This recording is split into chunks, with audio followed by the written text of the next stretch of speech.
శ్రీ గురుచరిత్ర 4వ అధ్యాయం. శ్రీ గణేశాయ నమ. శ్రీ సరస్వత్యై నమ. శ్రీ గురుభ్యో నమ.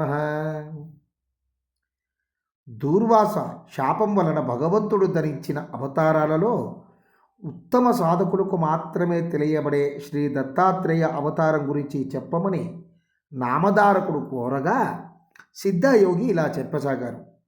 పూర్వం ఒక కల్పాంత ప్రళయం తర్వాత నారాయణుని నాభికమలం నుంచి బ్రహ్మ ఉద్భవించి సనకాది యోగులను, మరీచి మొదలైన సప్త ప్రజాపతులను తన మానసపుత్రులుగా అవతరింపజేశాడు.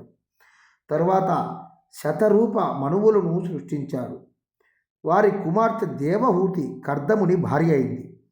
ఆమెకు కలిగిన కుమార్తెలలో అనసూయాదేవి అత్రి మహర్షికి భార్య అయి మహాపతివ్రతగా ప్రసిద్ధికెక్కింది.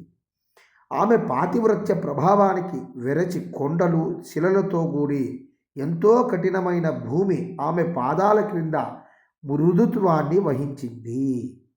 సర్వాన్ని తరింపజేసే సూర్యుడు, అన్నింటినీ దహింపజేసే అగ్ని కూడా ఆమెకు చల్లదనం ఇవ్వసాగారు.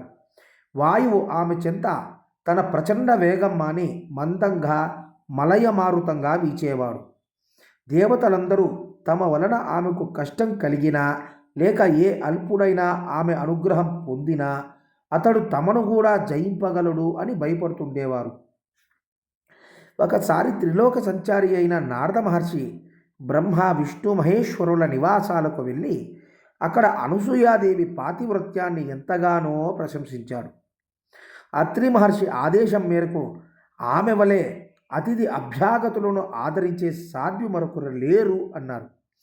అప్పుడు త్రిమూర్తుల భార్యలు కూడా దేవతలందరి వల్లనే భయపడి అసూయ చెంది ఆమె పాతివ్రత్య మహిమను తగ్గించమని తమ భర్తలను నిర్బంధించారు. అప్పుడు త్రిమూర్తులు అతిథి వేషాలలో అత్రి మహర్షి ఆశ్రమానికి చేరుకున్నారు. అనసూయాదేవి వారికి ఎదురేగి స్వాగతం చెప్పి అర్ఘ్యపాద్యాదులు సమర్పించి, అయ్యలారా, మీ రాకచేత మా ఆశ్రమం పావనమైనది. మీకు నేనేమి చేయాలో సెలవీయండి. అత్రి మహర్షి తపస్సు కోసం అరణ్యంలోకి వెళ్ళారు అని చెప్పింది. అప్పుడు అతిథులు, అమ్మా, మాకెంతో ఆకలిగా ఉన్నది. నీ భర్త ఎప్పుడు వస్తారో చెప్పలేము కదా, మాకు వెంటనే భోజనం పెట్టు అన్నారు. ఆమె లోపలికి వెళ్ళి విస్తళ్ళు వేసి, అయ్యలారా, భోజనానికి దయచేయండి అని ప్రార్థించింది. అప్పుడు వారు, సాధ్వి, నీవు మాకు ఆతిథ్యమిస్తానని మాట ఇచ్చావు, కానీ మాకు ఒక షరతు ఉన్నది. నీవు కట్టుకున్న గుడ్డలు విడిచి నగ్నంగా వడ్డిస్తేనే మేము భోజనం చేస్తాము, లేకుంటే ఇలా ఆకలితోనే వెళ్ళిపోతాము అన్నారు. వారు ఆకలితో వెళ్ళిపోతే ఆమె అత్రి మహర్షి ఆదేశాన్ని మీరినట్లవుతుంది. అంతేగాక ఆకలితో తిరిగిపోయిన అతిథి గృహస్థుల పుణ్యాన్ని, తపస్సును తీసుకుపోతాడని శాస్త్రం. కానీ పరపురుషుల ఎదుటకు నగ్నంగా వస్తే పాతివ్రత్యం భంగమవుతుంది. పరస్పర విరుద్ధమైన ధర్మాల మధ్య తనను చిక్కించుకోచూచిన అతిథులు సామాన్యులు కారు అని ఆమె వెంటనే గ్రహించింది. వారి విచిత్రమైన షరతుకు ఆమె తనలో తానే నవ్వుకున్నది. తపోమూర్తి అయిన అత్రి మహర్షి సంసర్గం వలన పవిత్రురాలైన నాకు కామభయము లేదు.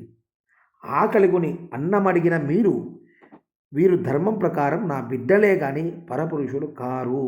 అనగా ఆకలితో వచ్చి అన్నమడిగిన వీరు ధర్మం ప్రకారం నా బిడ్డయే కానీ, వీరందరూ నా బిడ్డలే కానీ పరపురుషులు గారు అనుకొని ఆ సాధ్వి, అయ్యలారా, అలానే చేస్తాను, భోజనానికి లేవండి అని చెప్పి ఆశ్రమం లోపలికి వెళ్ళి అత్రి మహర్షి పాదకులతో, స్వామి, నేను మీ ఆజ్ఞ మేరకు వారు నా బిడ్డలన్న భావంతో భోజనం వడ్డిస్తాను అని చెప్పుకున్నది.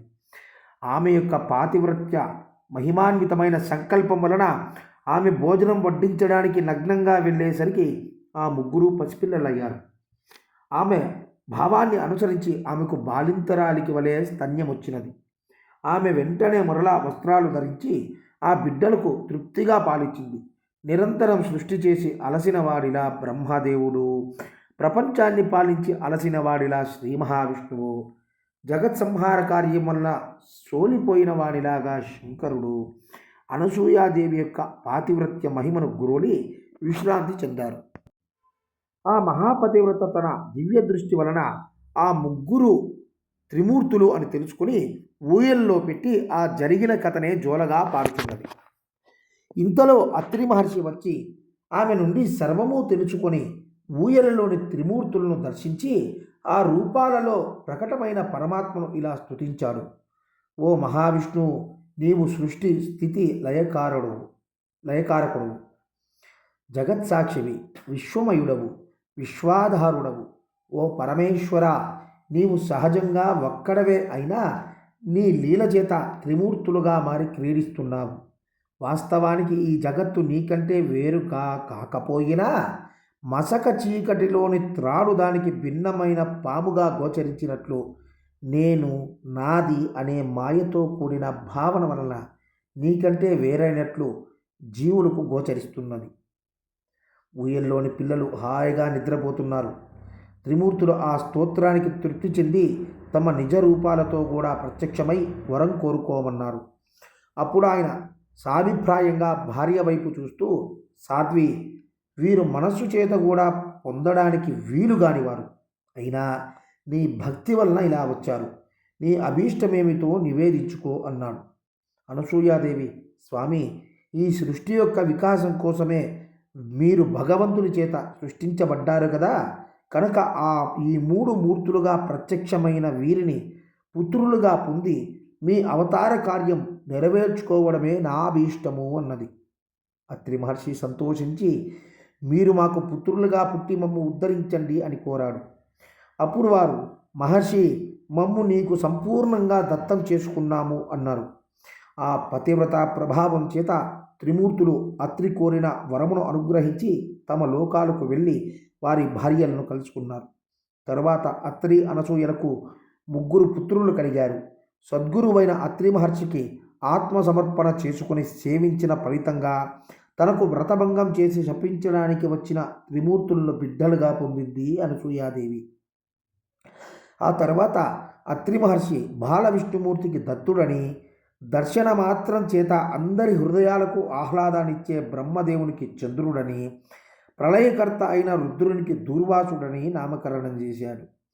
ఈ ముగ్గురు అత్రి యొక్క సంతానం కనుక వీరిని ఆత్రేయులని, దత్తుణ్ణి దత్తాత్రేయుడని వ్యవహరిస్తారు.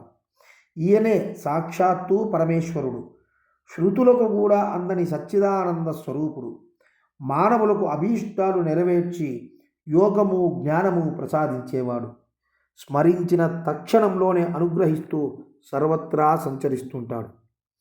దూర్వాసుడు మిక్కిలి కోప స్వభావం గలవాడైనా ఆయన కోపం కూడా లోకానికి కళ్యాణమే చేకూర్చింది. చంద్రుడు సర్వజీవులను పోషిస్తుంటాడు. తర్వాత బ్రహ్మ, శివుడు తమ దివ్యాంశలను దత్తాత్రేయుని యందుంచి తల్లి అనుమతితో తపస్సుకు వెళ్ళిపోయారు. నామధారక, అలనాటి దూర్వాస శాపం వల్లనే పరమాత్మ అయిన శ్రీ దత్తుడు శాశ్వతంగా భూమి మీద సంచరిస్తూ భక్తులను అనుగ్రహిస్తుంటాడు. అసలు ఆయన అవతరించినదే అందుకు. స్థూల దృష్టికి అలా కనిపించినా నిజానికి ఇతర అవతారాలు తమ కార్యం తీరగానే శరీరాలు త్యాగం చేసి వైకుంఠానికి వెళ్ళిపోయినట్లు భగవంతుడు ఈ దత్తావతారంలో చేయడు. శ్రీరాముడు రావణాది రాక్షస సంహారం కోసము, శ్రీకృష్ణుడు దుర్యోధనాది దుష్టులను సంహరించి భూభారం తగ్గించడానికి అవతరించారు. ఆ కార్యాలు తీరగానే ఆ ఇద్దరు తమ శరీరాలు వదిలివేశారు. కానీ సర్వజనోద్ధరణము అనే దత్తావతార కార్యం సృష్టి ఉన్నంత వరకు కొనసాగవలసినది. కనుక దత్తస్వామి అవతార త్యాగం చేయకుండా నిత్యము భూమిపై సంచరిస్తుంటాడు. శ్రీ దత్తాత్రేయుడే ఆది గురువు. పూర్వం భగవంతుడు మత్స్య కూర్మ రూపాలలో అవతరించారు. అలాగే ఈ కలియుగంలో కూడా ఇప్పటికి 2 సార్లు అవతరించాడు. కలియుగంలో అజ్ఞానులకు గోచరం కాకపోయినా ఆ 2 అవతారాలు ఇప్పటికీ కూడా భక్తుల అభీష్టాలు నెరవేరుస్తున్నారు. ఇతర యుగాలలో కర్మ చేత తప్ప సిద్ధించని పుణ్యం ఈ కలియుగంలో పరిమిత కాలంలో సత్సంకల్పం వలన సిద్ధిస్తుంది. కనుక ఇట్టి కలియుగంలో జన్మించి బుద్ధిపూర్వకంగా శ్రీగురుణ్ణి ఆరాధించి తరించడం ఎంతో సులభం. అట్టి అవకాశం పూర్వ పుణ్యం చేత నీకు లభించినది. కనుక నేను చెప్పే గురుకథలు శ్రద్ధతో విను అన్నారు సిద్ధయోగి.